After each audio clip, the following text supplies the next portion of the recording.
누군가의 가족이 변을 당한다면 처음에는 운이 없었다거나 우연이라고도 말할 수 있을 겁니다. 하지만 이런 일이 한 번에 그치지 않고 가족들이 차례로 목숨을 잃는다면 전혀 다른 얘기가 되겠죠.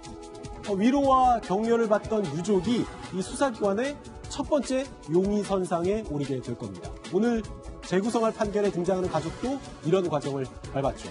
사건은 충북 제천에서 산을 돌아다니면서 약초를 캐는 50대 약초꾼 가장이 자신의 집에서 급사한 지난 2015년 5월로 거슬러 올라갑니다. 사망자는 평소 건강했지만 외부에 침입 흔적이 없었다는 이유로 단순한 돌연사, 그러니까 병사로 처리돼서 사망 이유를 밝히기 위한 부검이 이루어지지 않았죠.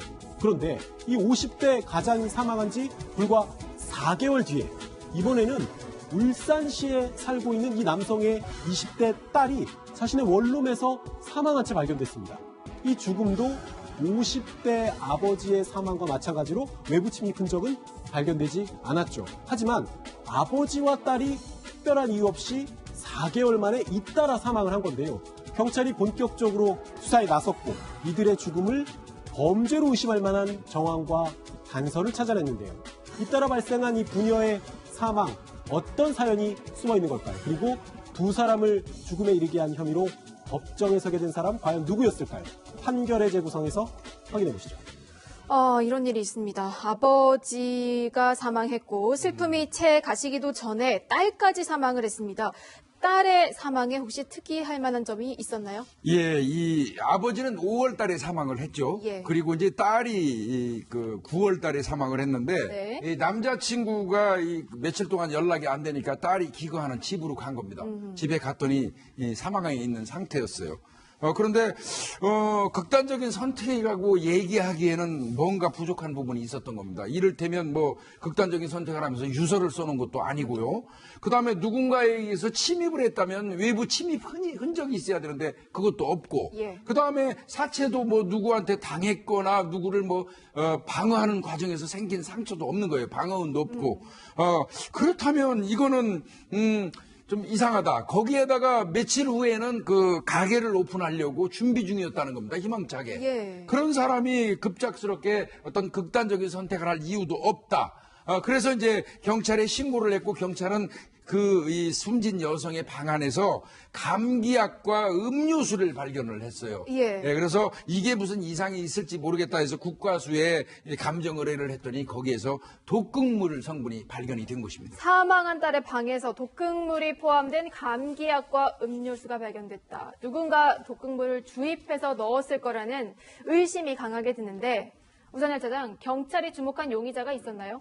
아버지가 숨졌고 4개월 뒤에 딸이 숨졌습니다. 이 두 사람과 공통적으로 이어지는 인물은 아들이었어요. 아들. 그래서 이 아들, 그러니까 숨진 여성의 오빠가 되는 거죠. 이 오빠를 의심해 두고 승용차를 조사해 봤더니 승용차 트렁크에서 그 여동생이 숨질 때 쓰인 것으로 보이는 몸에서 검출된 독극물과 똑같은 독극물이 나온 거예요. 게다가 그러면 오빠의 행적을 조사해 봤더니 이 여동생이 죽기 바로 전날 밤 여동생을 울산까지 찾아와서 오빠가 만난 사실을 확인을 했고 여동생에게 감기약과 음료수를 건넨 사람도 오빠라는 사실을 확인을 했죠. 자, 오빠가 준 감기약에 독극물이 들어있었고 그것 때문에 동생이 죽었다면 이건 뭐 오빠가 정말 유력해 보이거든요.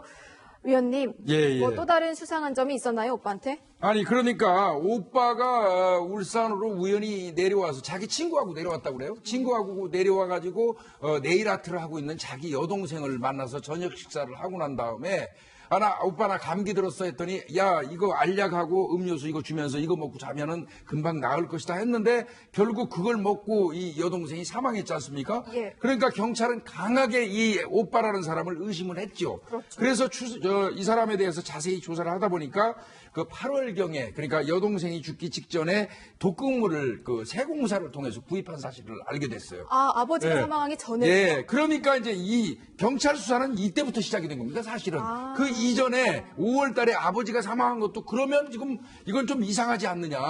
그래서 아버지 쪽으로도 5월 달 걸로 이제 수사를 들어가는 거예요. 그렇게 해봤더니 아버지가 사망하기 직전에 아버지 집 앞에서 이 사람의 휴대폰 발신지 추적을 봤더니 세공업자하고 통화를 한 사실이 나옵니다. 독극물을 판. 네, 그래서 세공업자를 상대로 조사를 했더니 세공업자에게는 이 오빠라는 사람이 독극물을 얼마나 먹어야지 사람이 죽을 수 있냐는 걸 물어봤다는 내용이 나옵니다. 그러면 일견 여동생 그리고 더 나아가서는 그 소급해서 아버지까지 살해했을 개연성은 있지만 아버지는 이미 장례를 치르고 난 이후였습니다.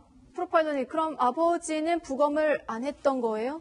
평소에 이제 산을 다니시는 약초꾼이셨기 때문에 힘든 일을 많이 하시고 그렇기 때문에 사실은 급사를 했다 하더라도 이것을 특별하게 어떤 범죄 혐의점을 찾기가 어려운 부분이 있었기 때문에 사실은 당시에 뭐 토사물도 있었고 그랬지만 그것을 독극물 검사라든가 아니면 다른 부분에서가 사실은 하지 않았던 거. 그러니까 부검을 안 했던 거죠, 쉽게 말하면. 그러면은 혈액과 토사물에서는 독극물이 검출되지 않았는데 만약에 부검을 했으면은 나왔을 수도 그렇죠. 그럼요. 네. 왜냐하면 아까 교수님 말씀하신 것처럼 아버지 사망 전날에 그 근처에서 통화를 했는데 하필 그 세공사, 그러니까 말해 독극물 판매했다고 추정되는 사람과 통화를 한 거예요. 그거 이상하잖아요. 그러니까 분명히 그때는 최소한 부검을 아니라 하더라도 혈액 검사 정도는 해봐야 되지 않았냐라고 그런 아쉬움이 있는 거죠. 위원님. 예. 부검을 해봤다면 예. 그리고 주변 인물 조사를 조금만 해봤더라면 사망 원인을 밝힐 수 있지 않았을까 하는 아쉬움이 좀 남네요. 예, 이거는 상당히 좀 안타까운 부분이 있어요. 다만 이제 너무 이게 쉽게 생각했던 것 같습니다. 이 토사물이 이제 흰 거품 같은 게 이렇게 나와 있는데 그거를 수거해서 이 독극물 검사를 하니까 거기에서 어떤 독극물이 검출이 안 됐다는 거예요. 그런데 이 해당 독극물은 제가 구체적으로 말씀드릴 수는 없는데 이 독극물은 특성이 일정 시간이 지나면 공기 중에 산화하는 독극물입니다. 그러다 보니까 토사물 사이에서 안 나올 수 있었어요. 그렇군요. 그러나 요즘에는 뭐 이 경찰학교에서도 이 부분에 대해서 저도 많이 가르쳤습니다만은 이 독극물의 증상이 외관이라든지 토사물도 특징으로 나와요.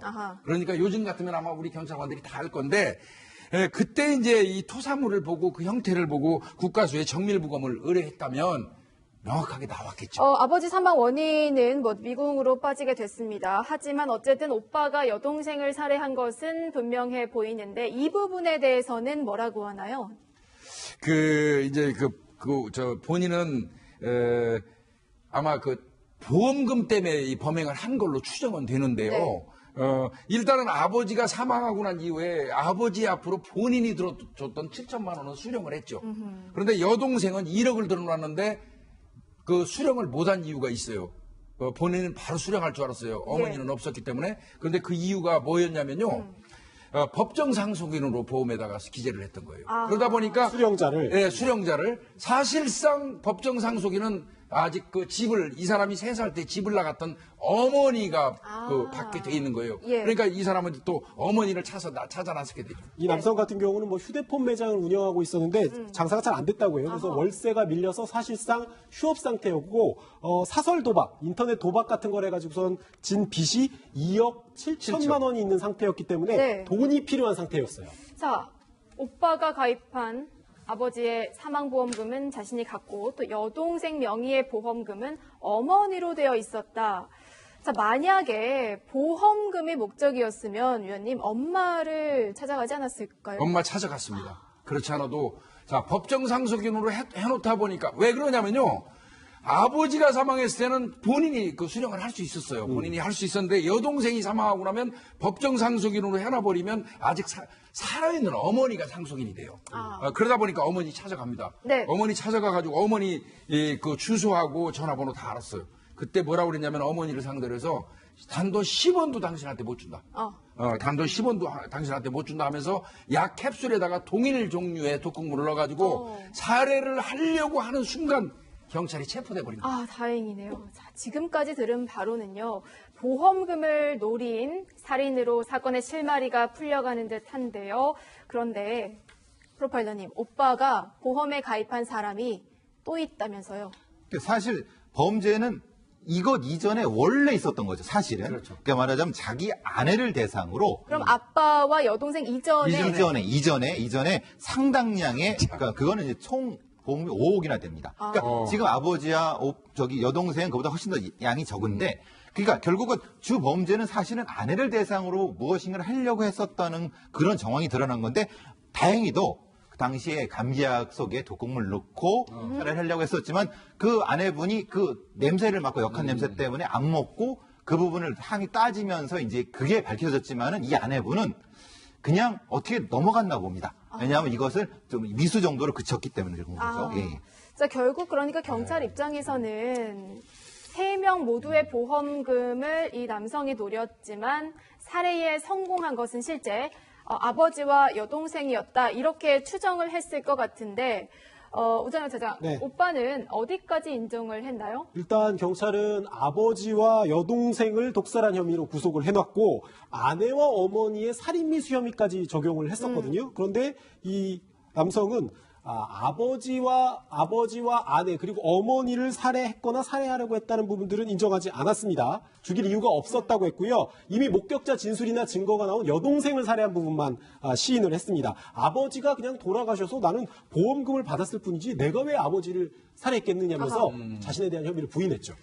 프로파일러님, 왜 가족을 상대로 이렇게 범행을 하는 거예요? 이건 이제 가족 선멸자, 뭐 표현하면 이런 형태인데 가족을 죽임으로써 자기가 행복할 수 있다. 거꾸로 생각을 하는 거죠. 아니, 왜요? 가족으로 인해서 행복을 많이 얻잖아요. 그렇죠. 가족으로 인해서 행복을 얻어야 되는데 이 사람은 그 어렸을 때 다른 어떤 여러 가지 영향이 있었다고 봅니다. 그래서 그것은 밝혀지지 않았고 본인도 얘기하진 않았는데 분명한 건 이 속에서 무엇인가를 찾으려고 했었던 건 맞는 것 같습니다. 그게 정확히 그러니까 심리 평가가 이루어지지 않아갖고 나중에 되진 않았지만은 본인이 SNS 쓴 글을 보면은 이렇게 얘기를 합니다. 우리가 너무 멀리 왔어. 진짜 미안해.